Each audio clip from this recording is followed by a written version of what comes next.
अस्सलाम वालेकुम, welcome to my new channel crypto miner of Pakistan. ये वीडियो एक पार्ट 2 है हमारी एक सीरीज़ की जिसका नेम है what is crypto mining A to Z series. अगर आप इस सीरीज़ का पार्ट 1 देखना चाहते हैं तो ऊपर आपको आई बटन में उसका लिंक मिल जाएगा। How can we start crypto mining in Pakistan. हम पाकिस्तान में रहते हुए किस तरीके से क्रिप्टो माइनिंग को स्टार्ट कर सकते हैं। हमें क्रिप्टो माइनिंग स्टार्ट करने के लिए रिक्वायरमेंट किस किस चीज़ों की है, तो चलें शुरू करते हैं। सबसे पहली रिक्वायरमेंट हमारी है हार्डवेयर की। हमें हार्डवेयर क्या क्या रिक्वायर होंगे। हार्डवेयर हमें रिक्वायर होंगे ग्राफिक्स कार्ड आप देख सकते हैं, इन्हें ग्राफिक्स कार्ड बोलते हैं। ये ग्राफिक्स कार्ड होते हैं, इनके काफ़ी सारे मॉडल्स होते हैं। मॉडल एसूस कंपनी, काफ़ी ज़्यादा इनकी कंपनीज होती हैं। MSI, GeForce, टफ, एसूस, काफ़ी सारी इनकी ब्रांड्स होती हैं जो ग्राफिक्स कार्ड को बनाती हैं। इसके साथ साथ हमें इसकी दूसरी चीज़ जो हमें यूज़ होगा वो हमारा मदरबोर्ड होगा। मदरबोर्ड कोई इसका वो नहीं होता, इसका एक स्पेसिफिक मदरबोर्ड होता है जिसके अंदर काफ़ी सारे हम ग्राफिक्स कार्ड को कनेक्ट करके यूज़ करते हैं। इनका एक स्पेसिफिक माइनिंग का मदरबोर्ड होता है। इसके साथ हमें पावर सप्लाई कोई अच्छी ब्रांडेड जो हमारे कार्ड वगैरह को ईज़िली रन कर सके। इसके साथ हमें एक मॉनिटर की ज़रूरत होगी ताकि हम कोई भी इसका एरर वगैरह को देख के उसको आइडेंटिफाई करके हम उसको सॉल्व कर सकें। इसके साथ हमें कुछ वायर्स की ज़रूरत होगी। ये रेड वाले वायर्स आप देख सकते हैं, ये रेड वाले जो वायर्स हैं ये कहलाते हैं राइजर्स, जिसकी मदद से हम मदरबोर्ड को इन ग्राफिक्स कार्ड के थ्रू कनेक्ट कर सकते हैं। ये राइजर्स काम करते हैं एक टाइप ऑफ डाटा केबल जो कि इसका डाटा के साथ कनेक्ट करते हैं, ठीक है। और SSD की ज़रूरत होगी। SSD में क्या होता है, हम इसका मेन जो प्रोग्राम डाटा होता है जिस पे एल्गोरिथम जिस पे ये वर्क करके माइनिंग हो रही होती है, जो सॉफ्टवेयर होता है, जो सॉफ्टवेयर रन कराने के लिए हमें एक SSD की ज़रूरत पड़ती है। हम इसके अंदर फ्लैश करते हैं। इसकी वीडियो में एक स्पेसिफिक वीडियो बना दूँगा। तो हमें एक SSD की ज़रूरत पड़ती है। SSD के अंदर हम इसका सॉफ्टवेयर बूट करते हैं। सॉफ्टवेयर बूट करने के बाद फिर हम इसको स्टार्ट करते हैं। स्टार्ट करने के बाद कुछ 2-3 इसके अंदर स्टेप्स होते हैं, वो करने के बाद आपकी माइनिंग स्टार्ट हो जाती है। इसी के साथ साथ आपको और कुछ नहीं, बस ये फ्रेम की ज़रूरत होती है। अगर आप फ्रेम नहीं तो इसको आप किसी PC की केसिंग में भी रख सकते हैं।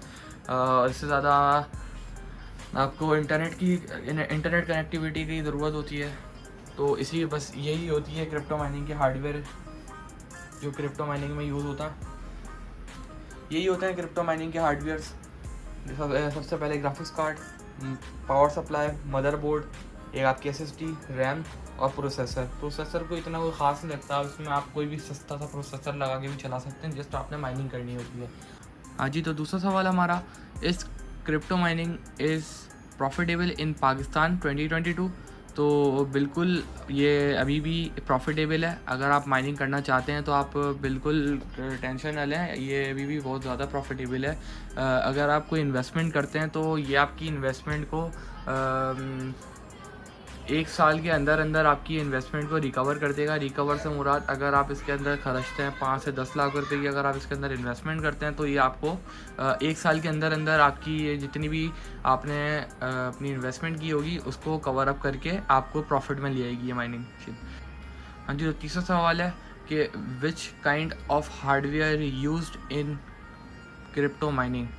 अब इसका तो मैंने आपको क्वेश्चन 1 में बता दिया, लेकिन मैं आपको एडवांस से बताने जा रहा हूँ कि मतलब किस किस काइंड के हमें ग्राफिक्स कार्ड यूज़ होते हैं। कुछ होते हैं कि मतलब जो ग्राफिक डिज़ाइनिंग के लिए यूज़ होते हैं, कुछ होते हैं एडिटिंग के लिए यूज़ होते हैं, अब कुछ होते हैं कि आप माइनिंग के लिए स्पेसिफिक होते हैं मतलब मदरबोर्ड ले लें जिस तरीके से आप, और पावर सप्लाई हो गई तो उसमें कुछ स्टैंडर्ड्स वगैरह होते हैं। ये मैं आपको इस क्वेश्चन में बताता हूँ।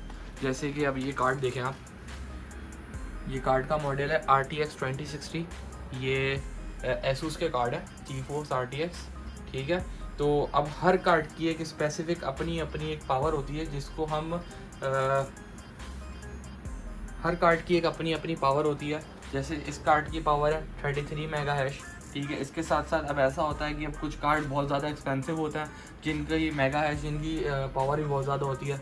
पावर जैसे आप ऐसे ले लें कि एक कार्ड है RTX 3080, तो उसकी पावर है 100 मेगा हैश, लेकिन वो आपको पड़ेगा 3.5 से 4 लाख रुपए के दरमियान में।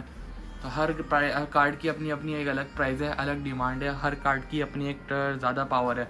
अगर मैं इसकी जगह पे अगर वाला कार्ड यूज़ करूँ तो मेरी अर्निंग ज़्यादा होगी, मेरा प्रॉफिट ज़्यादा होगा, इसी के साथ साथ मेरी इन्वेस्टमेंट भी बढ़ जाएगी, ठीक है। तो और इसके अलावा चलते हैं मदरबोर्ड की तरफ। मदरबोर्ड में क्या होता है, मदरबोर्ड इसके स्पेसिफिक होते हैं। इसमें देख सकते हैं आप, मैंने 12 ग्राफिक्स कार्ड लगने वाला मदरबोर्ड दिया हुआ है। 12 ग्राफिक्स कार्ड सपोर्टेड वाला मदरबोर्ड है मेरे पास।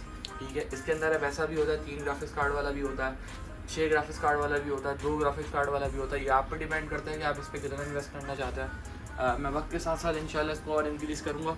और आप देख सकते हैं ये MSI की पावर सप्लाई है, 850 वोल्ट गोल्ड स्टैंडर्ड की। इसके अंदर स्टैंडर्ड अब ऐसा है कि अगर आप पैसे खर्च रहे हो ना अपने, अगर आप इसमें अपनी इन्वेस्टमेंट कर रहे हो, आप 10-12 हज़ार के चक्कर में अपने जो आपने इन्वेस्टमेंट करी है उसको ज़ाया ना करो। अगर आप इसके अंदर आप सस्ती वाली अगर आप वो लगा दोगे पावर सप्लाई, तो फिर आपके ये जितना भी आपने सिस्टम लगाया हुआ है ये उड़ने का ख़तरा रहता है।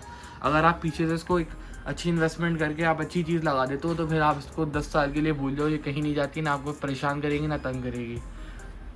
तो इसी के साथ हमारा तीसरा क्वेश्चन भी कवर हो गया। ठीक है, अगर आप इससे ज़्यादा कोई और क्वेश्चन पूछना चाहते हैं आप मुझे कमेंट करें, मैं इंशाल्लाह आपको ज़रूर कोशिश करूँगा आपको हर कमेंट का जवाब देने का। अगर आपने कोई इस पर अलग से आपने कोई क्वेश्चन वगैरह करना है, मैं अपना कॉन्टैक्ट नंबर डिस्क्रिप्शन में मेंशन कर दूँगा, वहाँ पे आप मुझे व्हाट्सएप पे मैसेज करके कोई भी क्वेश्चन पूछ सकते हैं।